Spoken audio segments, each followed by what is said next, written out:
Hey everybody, I am joined right now by Westin Blake. You know him from his work in WWE as Wesley Blake, Blake and Murphy, BAMF, Forgotten Sons. We'll get into all of that. First things first, how you doing today? I'm doing very well. Thank you for asking. How are you doing? Not too bad. Oh, good. That, well, short version is I'm not nothing that can't be fixed, but whatever. Right. So what's next for you? I'll get right to that. We know that you just granted you were released by WWE. You already have a new name, Westin Blake. You can't sign anywhere for about a few more weeks as we're recording this now. But what's next for you? What are you looking forward to doing in wrestling? If I can put it this way, what's the biggest goal for you moving forward? So I got some things in the works with kind of what I want to do because I want to say I got about 4 weeks left as we're recording this. I believe my date is July 16th will be my last official day of the 90-day no compete clause. And when you get in there into wrestling, you just kind of want to tell your story and you want to keep growing as a performer and keep evolving along with the times. And I think that's why I want to continue to keep doing. I guess I did some shooting with some promo type stuff that I've been releasing out on my social media to kind of get my character and stuff across that I never got to do previous in my career. And what I'm looking forward to in the future is getting to work with so many talented people across the globe. There's so many different companies and there's so many talented people that I love to work with and so many wrestling minds in all aspects. And I feel like I can bring value to whatever company that I go to or bring. I mean, in reality, I would love to work with each and every one of them and kind of get to work with different talents and different crowds and different aspects and really get to grow as a performer and hopefully be in a main event role sometime. One of the promos you just mentioned that you're putting some stuff out on social media. You put one out, I believe it was on Thursday Thursday. The one with the animals, the House of the Rising Sun cover. That was really cool. Like, I like how I know a little bit about your work pre NXT, and it was Texas cowboy, like sort of in it was a little more on the nose, if that's the right way to put it, and this seems a little more not as obvious, I guess. But what kind of mood, what kind of character do you want to convey this time around? Because you had the work that I just mentioned in the cowboy in Texas, and you had a character in Forgotten Sons, but it was linked to patriotism or with Jackson Riker military. So are you trying to stray away from all of those things I different say? Like, how would you describe this character to somebody that's maybe just finding out, maybe they just caught the promo for the first time this week? Right. And I'll be kind of releasing some other promo videos as well to kind of tell like a little bit of a story of my background. Like I said, I grew up on a horse farm.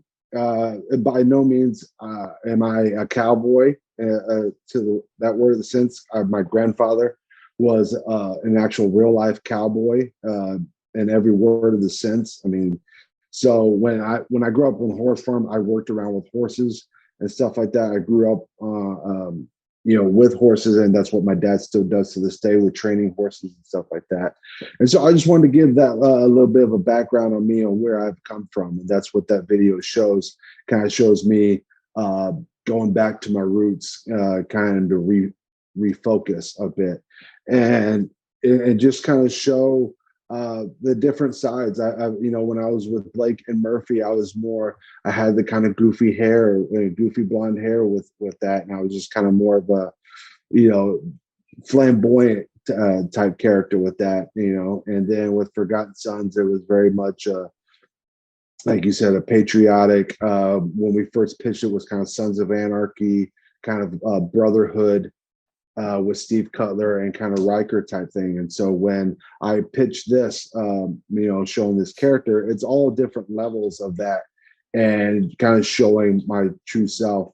And it's just something that I've kind of been working on with. I've always wanted to call myself a prisoner of society.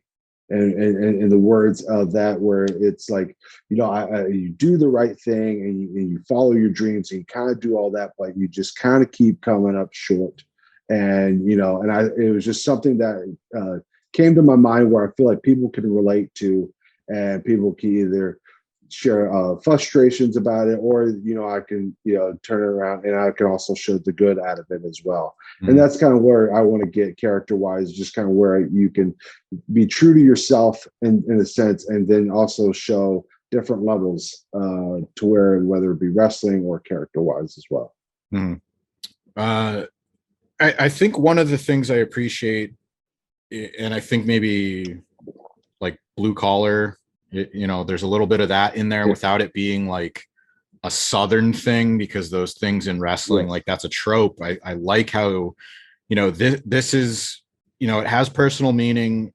It isn't as defined as some other things can be, but it also, there's a grittiness to it. And you, like you said, you could, play both sides about it. But are you trying like consciously to make it different than what you've done before? Because those early character, like I was the Westin Blake, the first run, like that is true to who you are. So are you still trying to set those two apart, or are you trying to pull from that and make it current?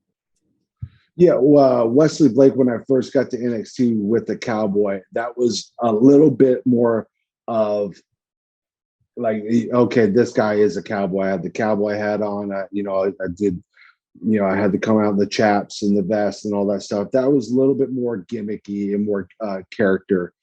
Just like, one of the things when you get to NXT or anywhere, it's like, when the first 5 seconds they see you, they should know who you are. And that's kind of where I got that from. Like, okay, well, they'll know once I come out that, oh, okay, that's a cowboy.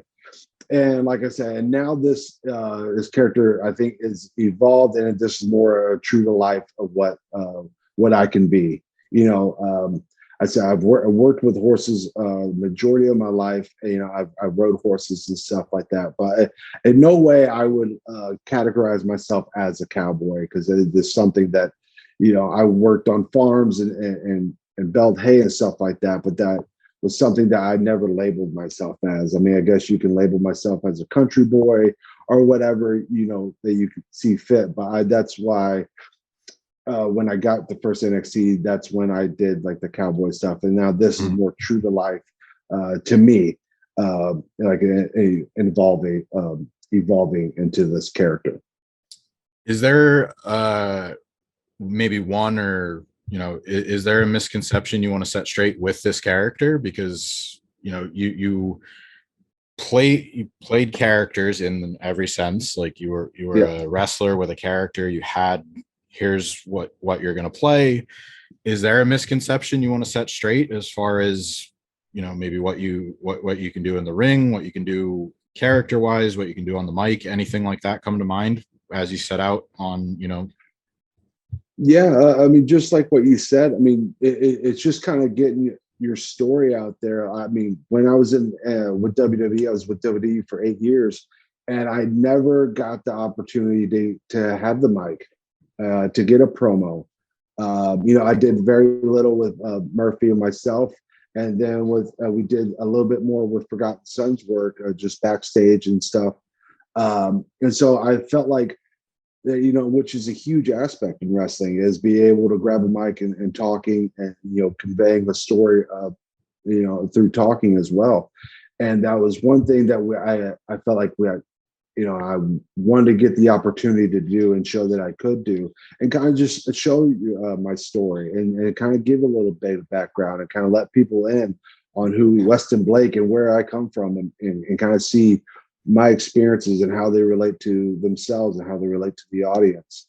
And so that's very much that sense of, the next couple of promos and stuff, and kind of show people like, oh, okay, this guy can do it.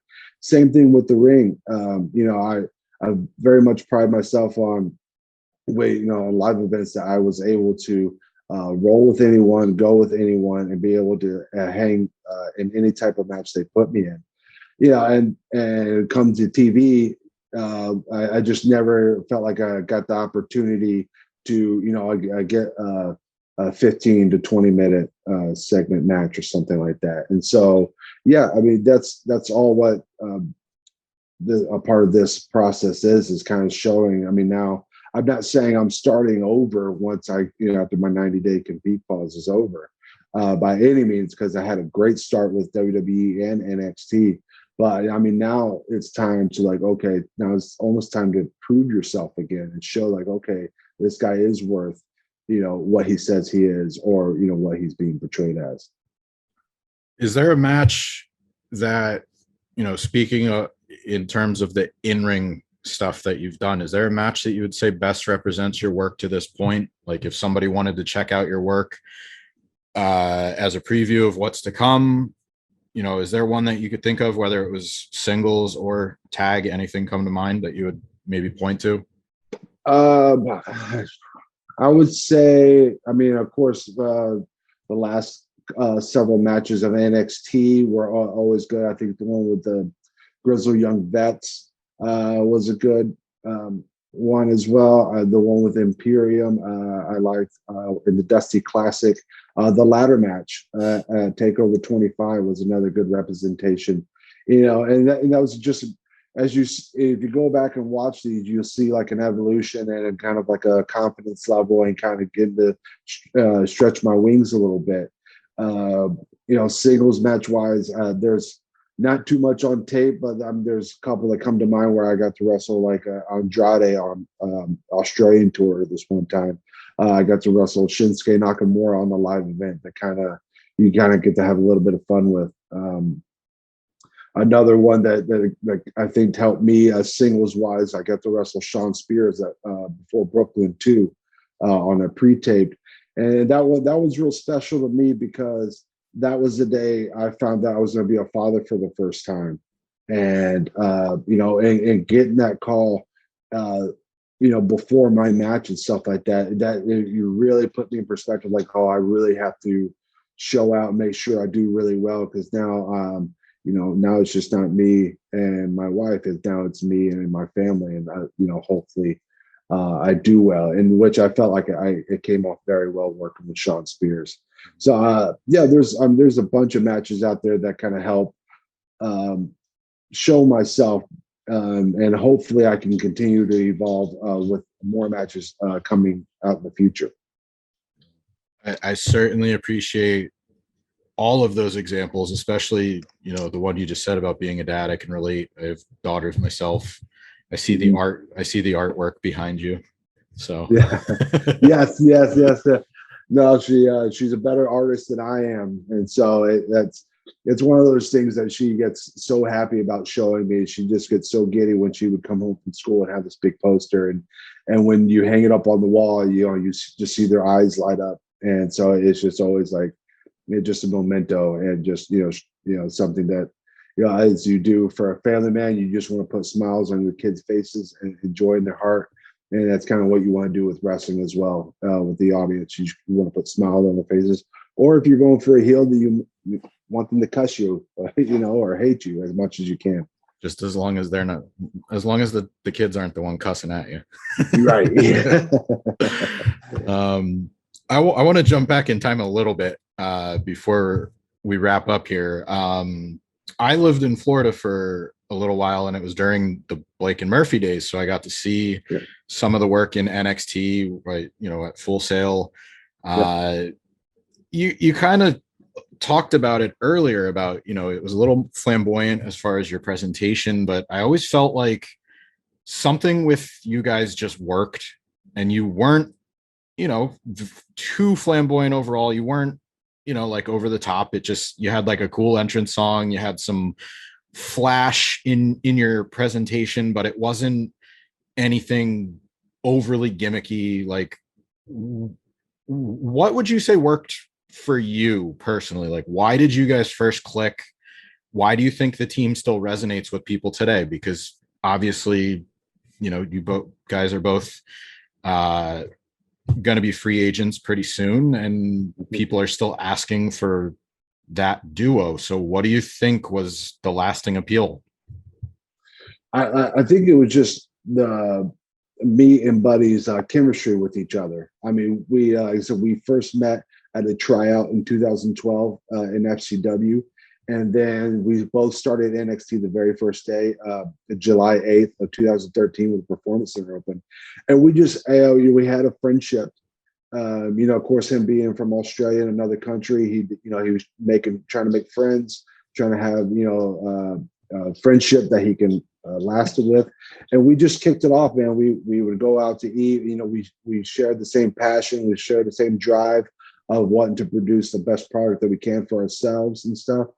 And I think that's something that me and Murphy definitely shared, and I think it resonated with people. I mean, when we went out there together, I mean, we were the two best of friends, you know, sharing the ring, and we were just trying to elevate each other as well, you know, of performance wise, and you know, and whatever we can do in every aspect of life. Like I said, we traveled the roads together, and of course, when Alexa came on with us, I mean, it was, you know, at that time, Murphy and her were dating. And so it was just something that resonated with us in real life, and that we were able to portray on the screen. And I think a lot of people saw that. And like, you know, when people see that, or they see a performance on screen and they know that it's true and know that it's something that is real to them, then I think it resonates with them and leaves a lasting impression. I know you're setting out on your own, and people want you guys to, I'll say, work together. I'll leave it that. Would you ever entertain the idea of facing each other? Because it seems like, you know, teaming again would be maybe counterproductive, but would you entertain the idea of working together in that sense, like perhaps 100%. A rivalry? Yeah, 100%. I would love to work with Murphy or Steve Macklin. Now, both those guys, they're both so talented, and it's one of those things where you learn so much from each other and stuff like that. And it would just be great to actually get to wrestle one another in front of people. I think that, you know, that kind of where it makes magic in a sense, you know, where you get to wrestle some of your best friends, and sometimes that produces some of the best work you can. I would always be up for that if the opportunity comes, and I would even love it if we did a tags as well, you know, as either Steve and myself, or Buddy and myself. Either way, if the opportunity presents itself, I would jump at it 110%. I would love it. That would be something that would really be fun and very interesting for me. I'm thinking back, it's kind of funny how you think when Eddie Guerrero and Rey Mysterio first had their WrestleMania match, and people were like, oh, what's it going to be like? Oh, best friends fighting? Like, this will never work. And now it's like, you have people on Twitter saying like, yeah, like, let's go. Yeah. So, you know, we'll have to wait and see where that happens, when that happens. July 14th, we'll be able to see a little bit more from you. In the meantime, yes. Follow along. Great stuff, as I mentioned, you're putting out on social media. Westin Blake, the newly christened Westin Blake. Thanks very much for your time today. No, thank you very much, Bill. I appreciate it.